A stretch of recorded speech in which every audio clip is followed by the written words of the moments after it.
Alors, rebonjour à tous. Il y a probablement déjà eu quelqu'un dans votre vie avec qui vous avez eu des difficultés relationnelles. Des difficultés relationnelles. La situation a pu dégénérer, ça vous a fait beaucoup de mal. Peut-être que ça n'a jamais été résolu d'ailleurs, et peut-être qu'aujourd'hui encore, il y a des plaies qui ne sont pas tout à fait refermées, pas tout à fait guéries. Peut-être même que ce conflit, vous êtes en plein dedans ce matin, et vous êtes venu ici avec de l'angoisse à cause de cette situation, et il y a plein de questions qui tournent en permanence dans votre esprit. Est-ce que j'ai fait quelque chose de mal qui a provoqué cette situation ? Pourquoi est-ce que cette personne, elle n'arrive pas à voir les choses comme moi ? Est-ce que c'est moi qui suis dans l'illusion et dans l'erreur ? Est-ce que finalement je mérite d'être attaqué comme ça par cette personne ? Est-ce que Dieu est en train de me punir en fait ? Et si je ne me repens pas, ça va encore empirer. Est-ce qu'un jour je vais pouvoir sortir de cette situation et connaître la paix ? Peut-être que cette personne, c'est un collègue de travail ou un camarade de classe. Peut-être que c'est un membre de votre famille. Peut-être que c'est un ex-conjoint ou quelqu'un qui était un ami autrefois. Peut-être même que c'est quelqu'un qui se dit chrétien et qui fréquente les réunions de la même église que vous. Cette personne, on va l'appeler, ce matin, on va l'appeler Couche. Pourquoi on va l'appeler Couche ? Parce que dans le texte qu'on va lire, l'auteur, qui est le roi David, va exprimer ce qu'il a sur le cœur concernant un certain Couche. Une personne dont on ne sait rien, à part qu'elle avait une dent contre le roi David. Le roi David, c'était un roi en Israël qui a vécu il y a à peu près 3000 ans, pour nous aujourd'hui.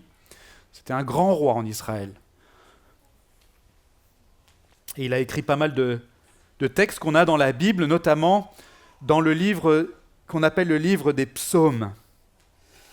Et on va ce matin lire un de ces psaumes, un de ces poèmes composés par le roi David. Et donc, Couche a une dent contre le roi David, et la grande question qui se pose pour David, c'est comment est-ce qu'on peut résoudre cette situation ? Couche m'en veut. Couche me fait des reproches, il m'accuse, il m'attaque pour me faire tomber. Comment est-ce que je vais m'en sortir ? Comment est-ce que je peux trouver la paix ? Et la réponse du texte qu'on va voir ce matin, c'est qu'il faut s'en remettre sans réserve à l'arbitrage de Dieu. L'arbitrage de Dieu. On ne doit pas faire dépendre la solution de ce que Couche fera ou pourrait faire, mais faire dépendre la solution de ce que Dieu fera et a promis de faire. Et pour cette raison, voyez-vous, et c'est toute la leçon que j'aimerais qu'on retienne ce matin, c'est que la clé pour connaître la paix sous les attaques se trouve dans la manière dont notre propre cœur est disposé.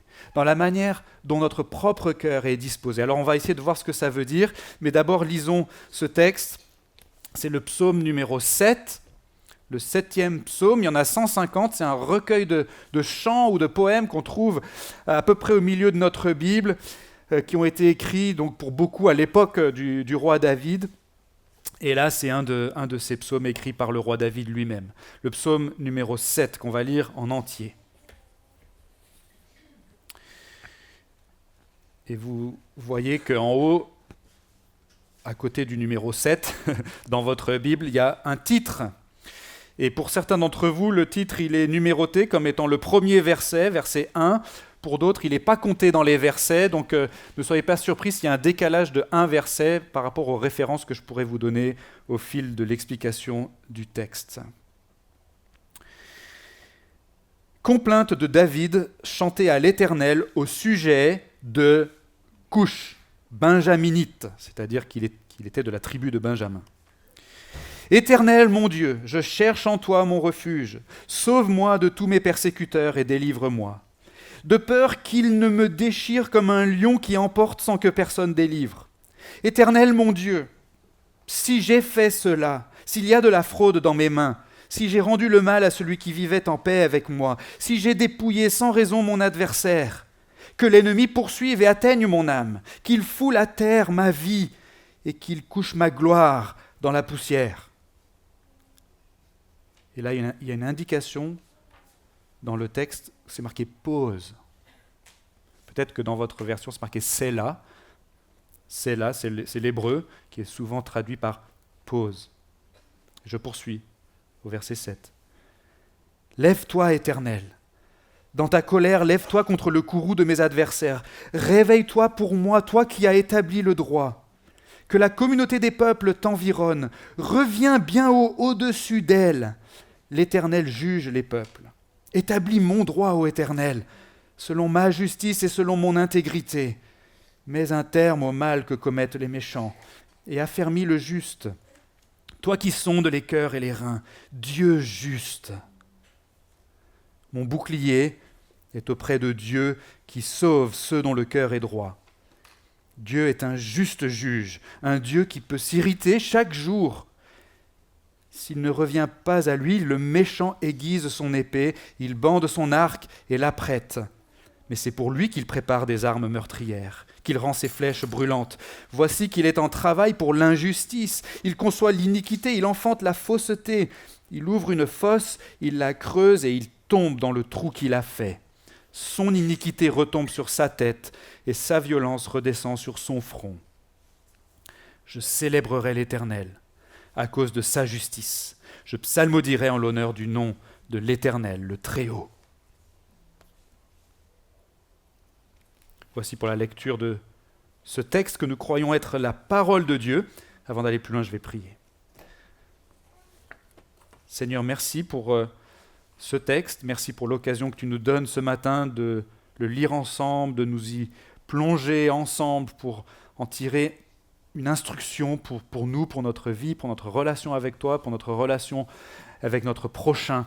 Et Seigneur, on te prie, s'il te plaît, de nous aider par ton Saint-Esprit à comprendre ce que tu veux nous dire, à bien l'entendre, à bien le recevoir, à le croire et à le mettre en pratique.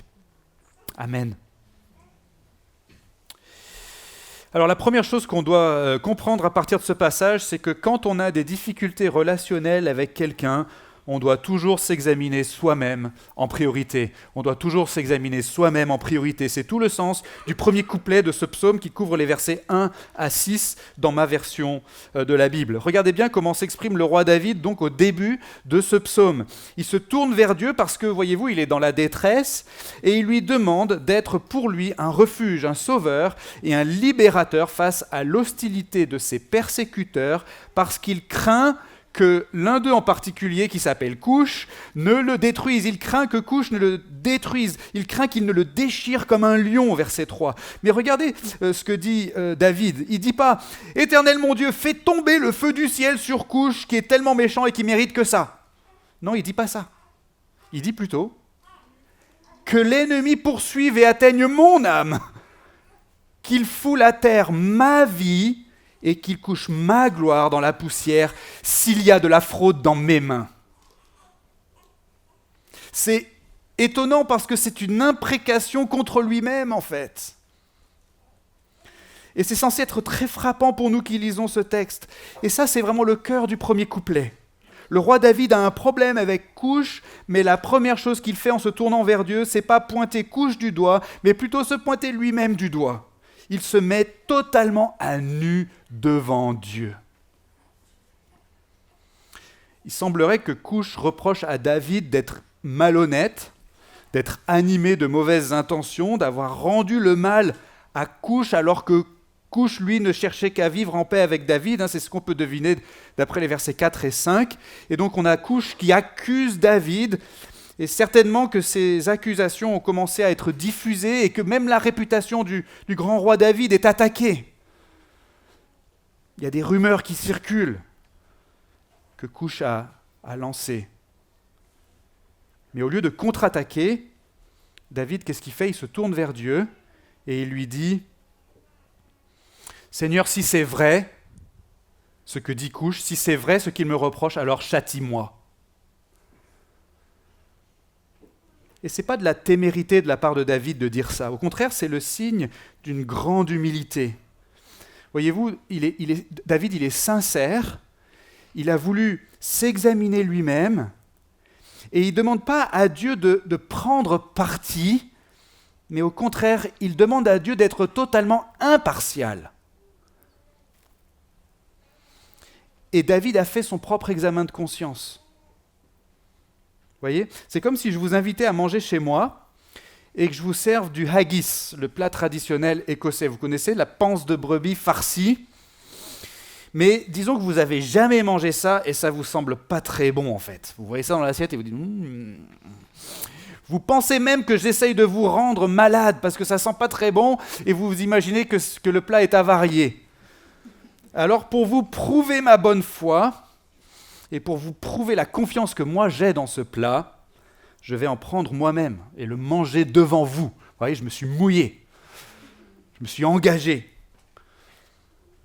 Je ne vous demande pas de faire quelque chose que je ne suis pas prêt à faire moi-même. Je ne vous demande pas de vous soumettre à quelque chose auquel je ne suis pas prêt à me soumettre moi-même. Et dans notre passage, c'est un peu pareil.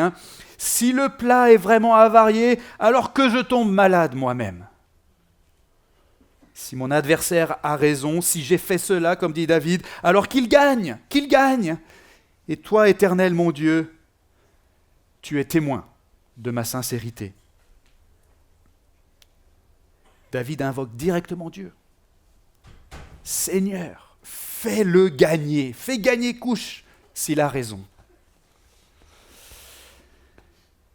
Il prend Dieu à témoin donc de sa sincérité.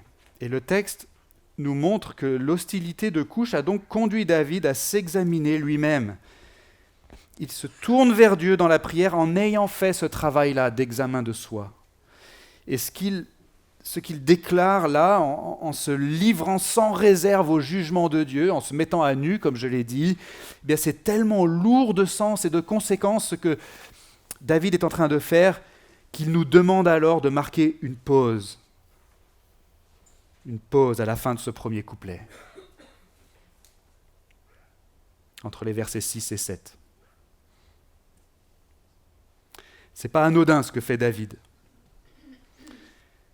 Et on doit en tirer une leçon pour nous-mêmes. Quand on a des difficultés relationnelles avec quelqu'un, on doit toujours s'examiner soi-même en priorité. Est-ce qu'on est généralement plus pressé de faire la liste des défauts, des manquements et des fautes de notre adversaire, ou plus pressé d'accueillir la lumière de Dieu dans notre propre vie pour éclairer nos défauts, nos manquements et nos fautes? Qu'est-ce qu'on est plus pressé de faire? Si on est peiné ou angoissé par cette situation de conflit et qu'on se tourne vers Dieu dans la prière, ce qui est bien, est-ce qu'on est prêt à se mettre à nu devant lui et à accepter ce qu'il a à nous dire, à nous en priorité? Est-ce qu'on peut vraiment dire en toute sincérité que ce qu'on désire, c'est la justice de Dieu et pas notre justice? C'est Jésus qui a dit, je cite, « C'est du jugement dont vous jugez qu'on vous jugera, de la mesure dont vous mesurez qu'on vous mesurera. Pourquoi vois-tu la paille qui est dans l'œil de ton frère, et ne remarques-tu pas la poutre qui est dans ton œil ?» Et donc ce premier point nous incite à nous occuper de nous-mêmes avant de nous occuper des autres, d'accepter d'être corrigés, de nous humilier, de nous tenir dans la contrition et la docilité, de façon à pouvoir dire ensuite à Dieu, qui de toute façon lit dans nos pensées et lit dans nos cœurs, de façon à pouvoir lui dire « Tu vois tout, Seigneur, tu es Dieu, tu vois tout. Et tu es témoin parce que j'ai fait ce travail sur moi-même. Tu es témoin que ce n'est pas moi le méchant dans cette histoire. » Et c'est ça qu'il est en train de dire, David. Si vraiment j'ai fait ça, châtie-moi, je suis prêt. Et je te prends à témoin, Seigneur, que j'ai fait mon examen de conscience. Et tu vois, Seigneur, que ce n'est pas moi le méchant dans cette histoire. La deuxième chose qu'on voit dans ce passage, c'est que si on sait examiner soi-même et qu'on est en règle avec Dieu, alors on peut faire appel sans crainte à sa justice. On peut faire appel sans crainte à la justice de Dieu. Et c'est ce qui se passe dans le deuxième couplet, les versets 7 à 10. Et donc il y a eu cette pause après le premier couplet qui nous a laissé en quelque sorte le temps à nous aussi de réfléchir à si on serait capable de dire la même chose que David. Si mon adversaire a raison, alors qu'il l'emporte sur moi.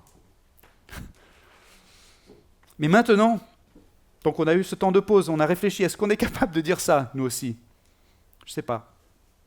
Et maintenant, David demande à Dieu d'intervenir dans la situation qui le préoccupe et il lui demande de traiter son adversaire de la manière dont il a demandé à être traité lui-même. Il demande à Dieu de traiter son adversaire de la manière dont il a demandé à Dieu d'être traité lui-même, le roi David. David a accepté les règles de la justice de Dieu et il voudrait maintenant que ces règles soient appliquées à tout le monde. Et David, donc, il rappelle dans ces quelques versets que Dieu est celui qui a établi le droit. Il est au-dessus de la communauté des peuples, dit-il. Il juge les nations. Bref, la justice de Dieu est suprême, elle est parfaite. Et David est certain que si Dieu fait valoir sa justice, alors Dieu se lèvera contre le courroux des adversaires de David. L'Éternel interviendra pour David. Il établira le droit de David qui est en train d'être bafoué. D'où vient cette confiance du roi David ?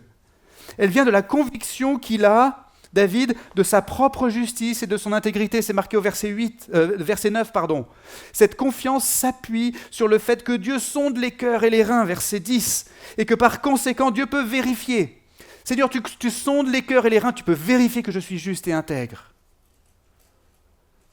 En fait, ça c'est la suite logique du premier couplet, vous voyez ?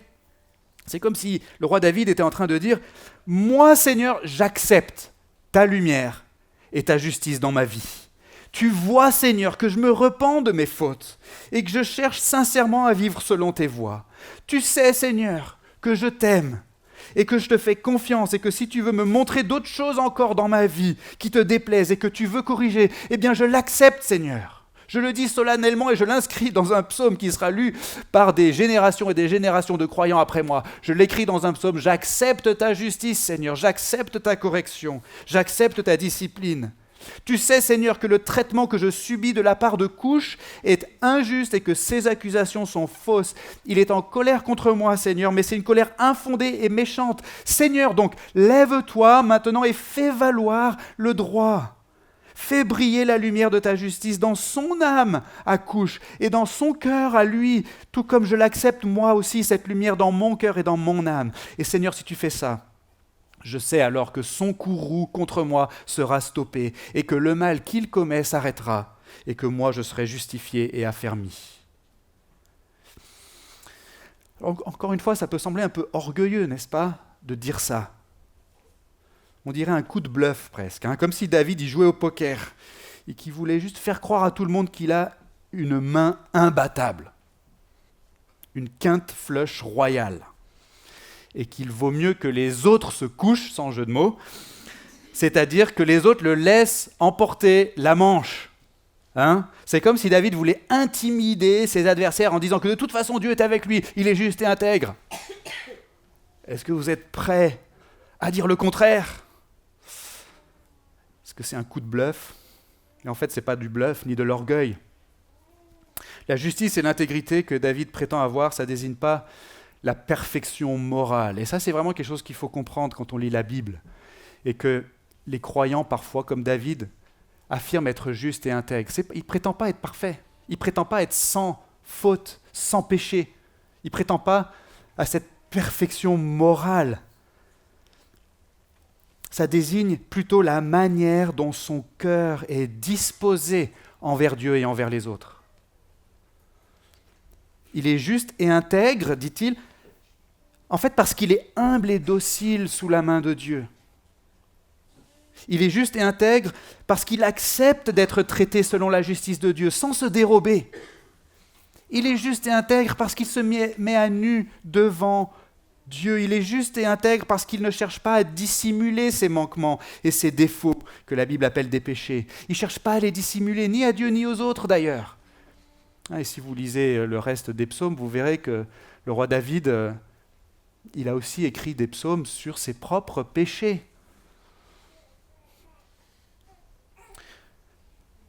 D'ailleurs, dans un autre psaume qu'il a écrit, il dit, le roi David, il dit, en parlant à Dieu, il dit « Tu ne prends pas plaisir aux sacrifices, autrement j'en donnerais. Les sacrifices agréables à Dieu, c'est un esprit brisé, un cœur brisé et contrit. Ô Dieu, tu ne le dédaignes pas. » Et ça, on retrouve cette idée ailleurs dans la Bible. Le prophète Ésaïe, par exemple, il dit « Ainsi parle le Très-Haut, dont la demeure est éternelle et dont le nom est saint. Je demeure dans les lieux élevés et dans la sainteté, mais aussi avec l'opprimé et celui qui est humilié dans son esprit, afin de ranimer les esprits humiliés, afin de ranimer les cœurs opprimés. Et ça vous fait peut-être penser à une parole connue de Jésus lui-même qui a dit « Heureux les pauvres en esprit, car le royaume des cieux est à eux. » Mes amis, une des meilleures choses que Dieu puisse faire pour nous, c'est nous briser et nous dépouiller de toute prétention. Parce que dans la contrition, on est vraiment libre en fait. Dans la contrition, on n'a plus rien à cacher. On n'a plus rien à protéger.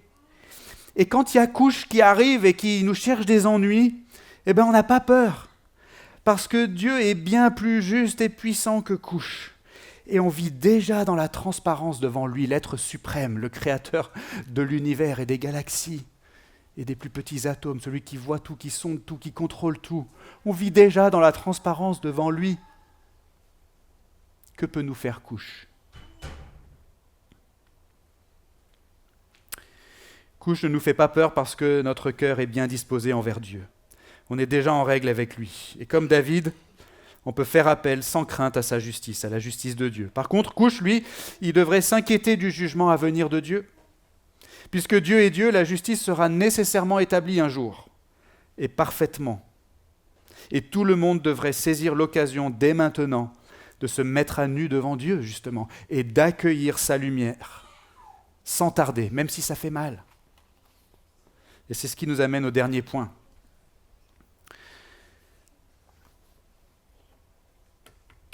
La troisième et dernière chose qu'on voit dans ce psaume, c'est que si notre cœur est humble et brisé devant Dieu, et si on sait qu'un jour la justice parfaite de Dieu prévaudra, alors on peut se rassurer maintenant avec l'espérance du jugement à venir. On peut se rassurer maintenant avec l'espérance du jugement à venir. Regardez encore le texte, au verset 11 à 18 maintenant. C'est le dernier couplet de notre psaume, et dans ce dernier couplet, le roi David exprime une conviction intéressante. Il affirme que puisque Dieu est un juste juge, comme il dit au verset 12, eh bien ça veut dire qu'il interviendra assurément contre l'injustice. Parce qu'il est un juste juge, il interviendra assurément contre l'injustice. Et ça, c'est une idée que nous, on doit vraiment intégrer en tant que croyants. Cette idée qu'un jour, la justice sera rendue parfaitement. C'est une certitude théologique et même existentielle. La raison en est simple. S'il y a un Dieu, Dieu est nécessairement juste, puisque la définition de la justice provient de lui. Dieu est juste par nature. S'il y a un Dieu, il est juste. S'il n'est pas juste, il n'est pas Dieu. Si Dieu n'est pas juste, il n'y a pas de Dieu. S'il y a un Dieu, Dieu est juste, par définition. De plus, étant Dieu, il est par définition tout-puissant et omniscient. Tout-puissant, il peut faire tout ce qu'il veut. Omniscient, il sait toutes choses. Et donc, si vous ôtez l'un de ses attributs, Dieu n'est plus Dieu. Mais si vous prenez ces attributs ensemble, sa justice, son omnipotence et son omniscience, vous avez un Dieu qui veut la justice, puisqu'il est juste, qui a le pouvoir de l'établir, puisqu'il est tout-puissant, et qui a l'intelligence de le faire parfaitement, parce qu'il est omniscient. Il est omnipotent, omniscient. Il veut la justice parce qu'il est juste, il a le pouvoir de l'établir parfaitement parce qu'il est omnipotent, et il a l'intelligence de le faire parfaitement parce qu'il est omniscient. Puisque Dieu est Dieu, on peut être absolument certain que les attaques qui viennent de Couche s'arrêteront un jour. Non seulement ça, mais on peut être sûr que les fautes seront rétribuées et que le mal sera réparé. Non seulement ça, mais on peut être sûr que les victimes aussi seront délivrées, relevées et consolées. C'est comme une formule de mathématiques, en fait. C'est comme une loi de la physique. La plupart d'entre vous, vous êtes plutôt certains, là maintenant, tout de suite, que si je lâche ma Bible, elle va tomber par terre sur l'estrade, n'est-ce pas ? Vous êtes plutôt certain, est-ce qu'il y a quelqu'un qui est prêt à parier que ça ne va pas arriver si je lâche ma Bible ? Personne n'est prêt à parier que ça ne va pas arriver. Vous êtes plutôt certain, peut-être pas à 100%, parce que peut-être qu'entre le moment où je vais la lâcher et le moment où on atteindra l'estrade, peut-être que ce sera la fin du monde, peut-être qu'on sera atteint par une comète, une météorite, peut-être que le Seigneur Jésus sera revenu en l'espace de cette fraction de seconde, mais quand même, il me semble que personne n'est prêt à parier que ça ne va pas arriver. Je le ferai, mais peut-être que certains d'entre vous seraient un peu choqués de me voir jeter ma Bible par terre, donc je ne vais pas le faire. Mais vous vous attendez à ce qu'il se passe quelque chose, n'est-ce pas ? De la même façon, on peut vivre avec cette attente certaine que Dieu va exercer un jugement parfait. Il est obligé de le faire, pourrait-on dire. Dieu n'est jamais obligé de faire quoi que ce soit, mais il agit selon sa nature, bien sûr. Et donc il ne peut pas en être autrement, à partir du moment où il y a un Dieu. C'est sa nature d'exercer la justice. Et la leçon que le roi David en tire pour lui-même, dans sa situation, c'est que si Coush ne revient pas à Dieu, si son cœur à lui ne s'humilie pas, eh bien sa méchanceté se retournera contre lui, dit-il. Tôt ou tard, il va tomber dans la fosse qu'il a creusée. Son iniquité va retomber sur sa tête, dit-il au verset 16 et 17. Et David est sûr que d'une manière ou d'une autre, voyez-vous, la justice de Dieu sera établie. Et pour cette raison, il célèbre déjà l'Éternel en espérance à cause de sa justice, comme il le fait au verset 18. Mais remarquez encore une chose. La justice de Dieu peut être satisfaite de différentes manières, selon David, dans ce psaume. Elle peut être satisfaite par le châtiment du méchant, qui peut arriver à n'importe quel moment, dans cette vie ou dans l'au-delà. Mais si vous avez fait attention au texte, la justice de Dieu peut aussi être satisfaite par le retour du méchant à Dieu. Et ça, c'est une merveilleuse nouvelle, n'est-ce pas ? Verset 12, Dieu peut s'irriter chaque jour, mais son jugement, voyez-vous, se fait souvent attendre. Il peut exercer son jugement n'importe quand. Il en a le droit. Mais souvent, son jugement se fait attendre. Oui, Dieu peut châtier Coush tout de suite et mettre un terme au mal qu'il commet, notamment contre David. Mais en attendant, Coush peut revenir à Dieu, qui sauve ceux dont le cœur est droit, verset 11. C'est comme ce que dit l'apôtre Pierre dans le Nouveau Testament, dans la partie de la Bible écrite après l'époque de Jésus, qui dit ceci, je le cite, « Le Seigneur ne retarde pas l'accomplissement de sa promesse, mais il use de patience envers vous. Il ne veut pas qu'aucun périsse, mais il veut que tous arrivent à la repentance. » Et donc ce dernier couplet constitue une sorte d'avertissement adressé à nous tous. À chaque instant qui passe, Dieu peut nous convoquer en sa présence et nous soumettre à son jugement. Ça, c'est vrai. Mais il sauve ceux dont le cœur est droit. Si notre cœur est droit, alors oui, on peut se rassurer maintenant, avec l'espérance du jugement à venir, parce que ce jugement sera notre délivrance, notre guérison et notre consolation. Mais si mon cœur n'est pas droit, si je suis encore en travail pour l'injustice, comme dit le roi David, si je conçois l'iniquité, si j'enfante la fausseté, parce que mon cœur est hautain et endurci, et parce que peut-être je crains trop de regarder en face ma propre faiblesse, ma honte, ma culpabilité, eh bien, puisse Dieu me briser avant qu'il ne soit trop tard. Et puisse Dieu vous briser avant qu'il ne soit trop tard, avant que vous ne tombiez dans le trou que vous avez vous-même creusé. Et pourquoi est-ce qu'un cœur brisé, ça a de la valeur pour Dieu ? Pourquoi est-ce qu'un cœur brisé, c'est un cœur droit ? Pourquoi est-ce que le cœur brisé, c'est le cœur du juste dans notre texte ? Voici pourquoi. Le cœur brisé, c'est le cœur qui reconnaît qu'il ne mérite pas la faveur de Dieu. C'est le cœur qui a enfin accepté qu'il ne peut rien faire valoir par lui-même devant la justice de Dieu. C'est le cœur qui a définitivement déposé les armes devant l'Éternel, son Créateur, et qui ne se cherche pas d'excuses, pas de circonstances atténuantes. C'est un cœur qui n'est pas dans le déni. C'est l'inverse d'un cœur égocentrique ou narcissique ou fier. C'est le cœur brisé, c'est le cœur qui se met à nu, qui accueille la lumière de Dieu, aussi douloureuse soit-elle, et qui crie à Dieu, son Créateur, « Seigneur, tu as toutes les raisons de me condamner. Et j'accepte que si le pardon peut exister pour moi, malgré mes fautes, mes manquements, mes péchés, ma culpabilité, j'accepte que si le pardon peut exister pour moi, il ne peut venir que de toi, par ta seule grâce. » Et c'est ça le cœur brisé. Et le roi David avait ce cœur-là. Il ne se fiait pas à lui-même, mais il se fiait aux promesses de grâce de Dieu. Il savait que Dieu avait promis de faire le nécessaire pour que tous les gens qui renoncent à leurs propres ressources, leurs propres forces, leurs propres mérites et qui se reposent en lui, reçoivent le pardon.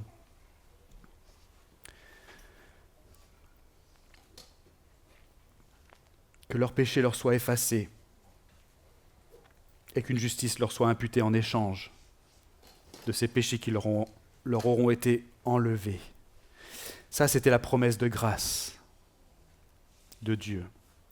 Et 3000 ans après l'époque du roi David, nous, aujourd'hui, en 2026, on voit encore plus clairement ce que Dieu a réalisé pour les croyants, comme le roi David. Qu'est-ce qu'il a fait, le Seigneur ? Il s'est approché lui-même. 1000 ans après l'époque du roi David, il s'est approché lui-même en la personne de Jésus-Christ. Et il s'est offert lui-même volontairement en sacrifice. C'est-à-dire que l'Éternel lui-même, qui a pris la condition d'un homme, la nature d'un homme en Jésus-Christ, s'est donné lui-même comme un paiement pour payer le prix de notre réconciliation avec lui, un prix qu'on était incapable de payer nous-mêmes, mais lui l'a payé pour nous. Il a payé pour ceux qui reconnaissent qu'ils ne peuvent pas payer pour eux-mêmes. Dieu a payé pour ceux qui reconnaissent qu'ils ne peuvent pas payer par eux-mêmes ou pour eux-mêmes. Mes amis, avant toute autre chose, si on veut pouvoir se mettre à nu devant Dieu sans honte, et si on veut pouvoir faire appel à sa justice sans crainte, et si on veut pouvoir vivre dans l'espérance du jugement à venir et non dans la peur de ce jugement à venir, eh bien avant tout, il faut qu'on accepte d'être dépouillé de toute fierté et d'être revêtu en échange de tout ce que Jésus a accompli et de tout ce que Jésus a mérité à notre place. Est-ce que c'est votre situation aujourd'hui ? Est-ce que votre cœur est là aujourd'hui ? Est-ce qu'il est brisé, dépouillé ? Est-ce qu'il a été dépouillé de toute prétention ? Et est-ce qu'il a trouvé le repos en Jésus-Christ ? En acceptant de mourir à nous-mêmes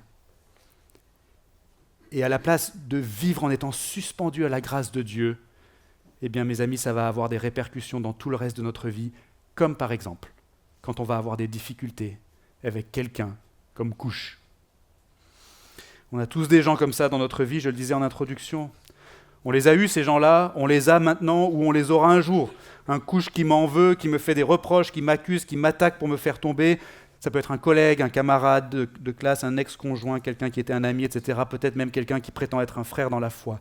Comment est-ce que je vais m'en sortir et trouver la paix ? C'était la question soulevée par le roi David, n'est-ce pas, dans le psaume auquel on s'est intéressé ce matin. Eh bien, quand on se remémore l'Évangile, quand on se nourrit chaque jour de cette glorieuse réalité que tout seul on n'est rien, mais que Dieu est tout pour nous, qu'il est notre refuge, notre salut, notre justice, alors on peut s'en remettre sans réserve à l'arbitrage de Dieu, parce qu'on n'a absolument rien à craindre de lui. Dans un autre psaume encore, il est dit ceci, « L'Éternel est pour moi, je ne crains rien, que peuvent me faire des hommes ?» Quand il y a un couche dans notre vie, on peut être tenté de fixer toute notre attention sur lui ou sur elle et de faire dépendre notre paix et notre joie de ses actes à lui et de ses paroles à lui et de son état d'esprit à lui. C'est-à-dire qu'on peut faire dépendre notre paix et notre joie de la manière dont lui est disposé. Et on peut s'épuiser à chercher à le faire changer. Mais voici au moins une idée que vous pouvez retenir aujourd'hui. C'est qu'on n'a pas le pouvoir de changer les couches. Ça va rester dans votre mémoire. On n'a pas le pouvoir de changer les couches. Dieu seul a le pouvoir de changer les couches de notre vie. En revanche, nous, on peut s'occuper de notre propre cœur. On peut passer plus de temps à examiner nos propres actes, nos propres paroles et nos propres émotions. Plus de temps à accueillir la lumière et la correction de Dieu dans tous ces domaines. On peut se rappeler à nous-mêmes que les injustices et les douleurs d'aujourd'hui ne sont que momentanées. Oui, ça peut sembler long, mais le jour vient bientôt où la vérité éclatera au grand jour, où tout mal sera parfaitement rétribué et où la joie des croyants sera établie, enfin, pour toujours. Enfin, on peut se consacrer à la prière, n'est-ce pas ? La prière pour notre propre cœur, mais aussi la prière pour celui, celle ou ceux qui nous attaquent, que Dieu change son cœur, qu'il le brise positivement pour le faire revenir à lui, ou bien qu'il établisse sa justice de l'autre manière, en le faisant tomber dans la fosse qu'il a lui-même creusée. Dans toutes ces situations de difficultés relationnelles, si douloureuses soient-elles, vous voyez, et j'espère que vous avez retenu ça, c'est que la clé pour nous, pour connaître la paix, se trouve dans notre relation à Dieu et donc dans la manière dont notre cœur est disposé. Amen. Prions. Seigneur, merci pour ce psaume et merci pour le rappel qu'en fait, ce n'est pas une mauvaise chose d'avoir un cœur brisé, ce n'est pas une mauvaise chose d'être dépouillé de nos forces, de nos ressources, de nos mérites, de nos prétentions. Au contraire, c'est une bonne chose parce que c'est en étant dépouillé de tout ça qu'on peut enfin trouver le repos en ton Fils Jésus-Christ. C'est en étant dépouillé de tout ça qu'on peut enfin être libre et qu'on peut se présenter à toi comme des livres ouverts, sans rien à cacher, sans rien à dissimuler. On n'a plus besoin de faire semblant. On peut être vraiment les personnes que tu nous appelles à être et vivre libre sous ton regard. Et Seigneur, je prie que cette liberté, on la vive aussi dans nos relations, non seulement avec toi, mais aussi avec les autres, et notamment avec les personnes qui, semble-t-il, soit nous veulent du mal, ou en tout cas les personnes avec qui on a du mal à s'entendre, Seigneur. Aide-nous à toujours avoir un cœur bien disposé. Aide-nous à toujours nous examiner nous-mêmes en priorité. Aide-nous à nous préoccuper avant tout de notre cœur, de notre propre intégrité. Aide-nous à accueillir à chaque instant ta lumière dans notre vie, ta correction, ta discipline, et tout cela pour notre bien. Amen.